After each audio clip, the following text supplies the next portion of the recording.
হাসরের ময়দানটা যে কত কঠিন।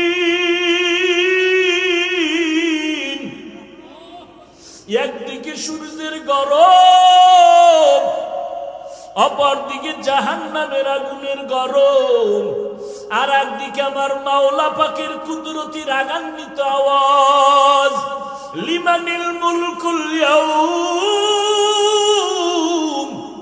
লিল্লাহিল ওয়াহিদিল কাহ্হার। আমার মাওলার কুদরতি আওয়াজে হাসরের ময়দানটা থরথর করে কেঁপে উঠবে, মানুষগুলো বেহুশ হয়ে যাবে।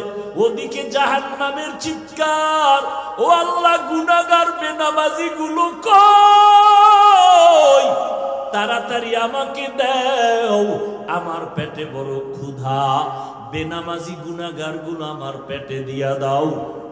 আল্লাহ বলবে